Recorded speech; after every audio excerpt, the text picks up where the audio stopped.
The smell hit him first. It was the kind of smell that made his stomach fold in on itself before his mind could even name what he was smelling.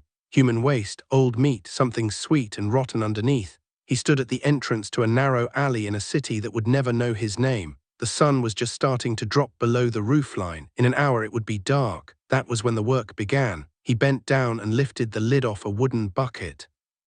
Inside, flies lifted in a slow, lazy cloud. He reached in with both hands. This was not a punishment. This was not a crime. This was a job. And thousands of men did it because someone had to. The waste from kitchens, from chamber pots, from privies and alleys, it did not disappear on its own. It piled up. It spread disease. It made entire neighborhoods unlivable. So men like him came at night when the streets were empty and the doors were shut. They hauled it away. They did it so the rest of the city could wake up and pretend it had never been there at all. This was Philadelphia in the 1790s. The city was growing fast. Brick houses packed together along cobblestone streets. No sewers, no underground pipes. Every house had a privy in the back or a chamber pot under the bed. When those filled up, someone had to empty them. The city did not provide that service. Private crews did. They called themselves night soil men. The name made it sound cleaner than it was. It was not soil, it was human waste, and they moved it by hand. Philadelphia was not unique. The same system existed in Boston, New York, Charleston, across the Atlantic in London and Paris. Anywhere people lived in large numbers, this job existed. The waste could not stay where it was. It would poison wells, it would seep into basements, it would attract rats and spread fever. So someone had to take it out of the city. That job was invisible by design. The city passed laws that said the work could only happen at night. If you were caught hauling waste during the day, you could be fined or arrested. The reason was simple. People did not want to see it. They did not want to smell it. They did not want to be reminded that their own bodies produced something so foul. So the men who handled it were pushed into the dark. His name was Benjamin. He was 36 years old when he took the job.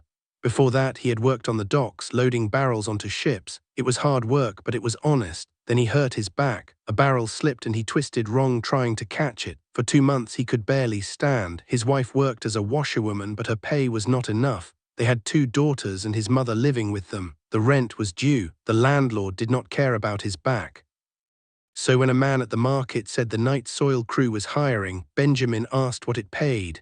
The man told him. It was more than he had made on the docks. He asked what the work was. The man told him that too. Benjamin did not say yes right away. He went home and sat in the dark for a long time. His wife asked him what was wrong. He told her. She did not say anything. She just looked at him. The next morning he went to the crew leader and said he would do it. His first night they gave him a shovel and a bucket. There were 5 other men on the crew. None of them spoke much. They met in an alley behind a tavern just after sunset. The crew leader handed out addresses. Benjamin was paired with an older man named Peter. Peter had been doing this for 8 years. He did not smile. He did not make jokes. He just picked up his bucket and started walking. Benjamin followed. They stopped at a narrow house with a back gate. Peter opened it without knocking. In the yard there was a wooden privy. The door hung crooked on its hinges. Peter lit a small lantern and stepped inside. Benjamin stood at the threshold. Peter looked back at him. He said, "You coming or not?" Benjamin stepped in. The smell made him gag. Peter handed him the shovel. He said, "You dig it out. I will hold the bucket." Benjamin did what he was told. He scooped waste into the bucket until it was full. Then they carried it to the cart at the end of the street. They did this 6 more times that night. By the end, Benjamin had vomited twice. Peter did not say anything about it. The work became a rhythm. Sundown, meet the crew, walked to the first house. Shovel, bucket, cart, move to the next house. Repeat until the cart was full.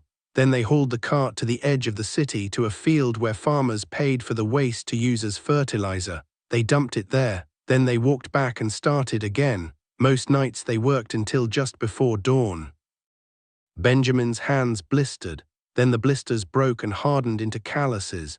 His back ached, but he kept working. The smell never went away. It soaked into his clothes, his hair, his skin. He scrubbed himself every morning with lye soap, but it did not matter. People could still smell it on him. They stepped away from him in the street. Shopkeepers told him not to come inside. His daughters stopped hugging him. His wife washed his clothes separately and hung them far from the house. She stopped sleeping next to him. She said the smell made her sick. He did not argue. He just moved his bedroll to the floor. The isolation was not just about the smell. It was about what the job meant. In the eyes of the city, he was doing something shameful. He was touching what no one else would touch. He was proof that the clean, ordered world people wanted to believe in was built on top of something ugly. So they pushed him out of that world. He was not welcome in church. He was not welcome in taverns. Even other laborers, men who worked with their hands and came home dirty, they would not stand next to him. Benjamin stopped trying to talk to people. He worked. He came home. He slept. That was all. If you lived in a city in the 1700s, your life depended on men like Benjamin. You might not have known their names. You might not have seen their faces. But if they stopped working, your street would become unlivable in a matter of weeks. The waste would pile up. Disease would spread. Children would die. The system only worked because someone was willing to do the job no one else would do. So here is the question. If this job was so important, why was the man doing it treated like he was less than human? Why did society need him and hate him at the same time? You tell me, leave it in the comments. The danger was not just the smell or the shame, it was the work itself. Benjamin spent hours every night in tight, dark spaces. Privies were built over pits that could be 6 feet deep or more. Sometimes the wood was rotten. One night a man on another crew fell through a privy floor and into the pit below. He drowned in waste before anyone could pull him out. The crew found his body the next morning. No one held a funeral. The city buried him in a field outside town. His name was not recorded. Another man got sick from a cut on his hand. The cut got infected.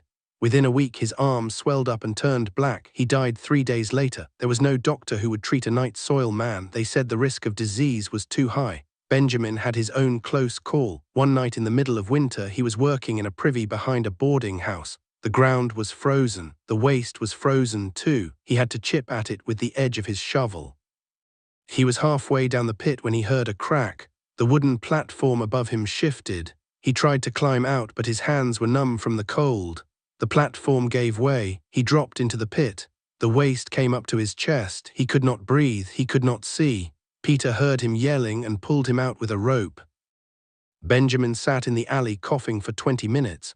When he got home, his wife would not let him in the house.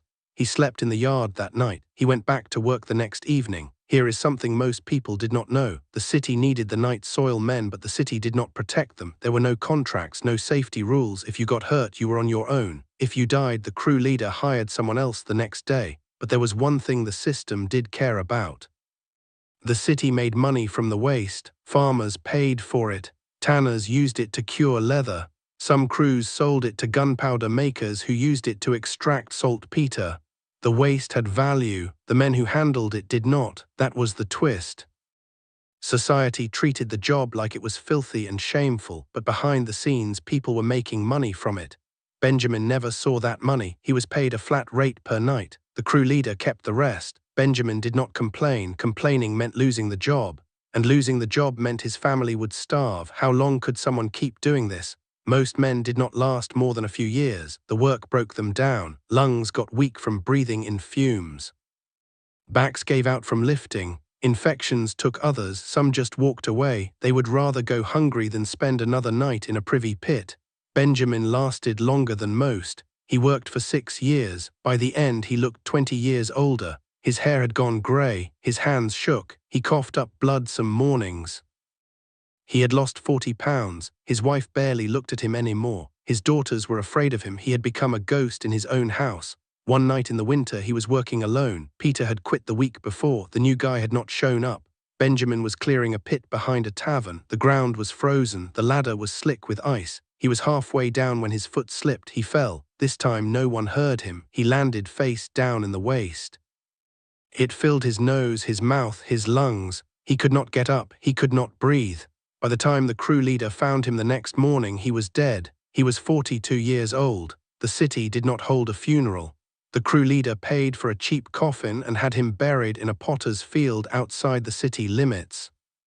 His wife and daughters did not attend. They had already been evicted. The landlord said he would not rent to the family of a night soil man. The crew leader hired a new man the next day. The work did not stop. It never stopped.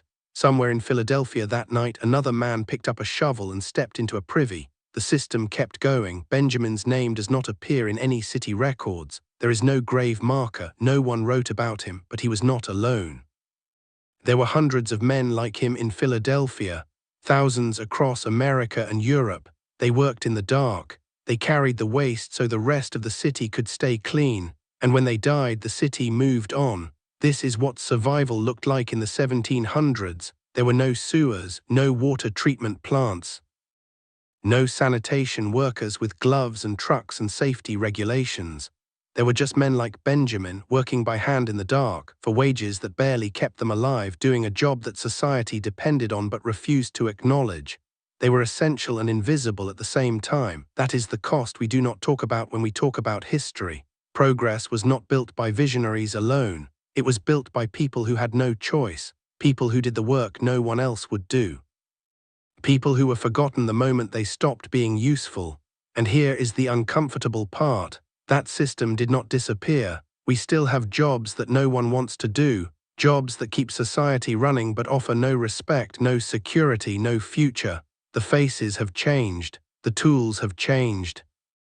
But the logic is the same. Someone has to do it, and the rest of us get to look away. Benjamin died in a pit full of human waste, alone at 42 years old. That is how his story ends, but here is the thing, he was not the worst off.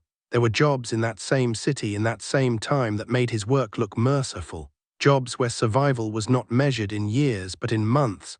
Jobs where the shame was so deep that even the dead were not given names. If you think this was dark, you have no idea. There were men who did work that made Benjamin's nightmare look like a choice, and no one remembers them either.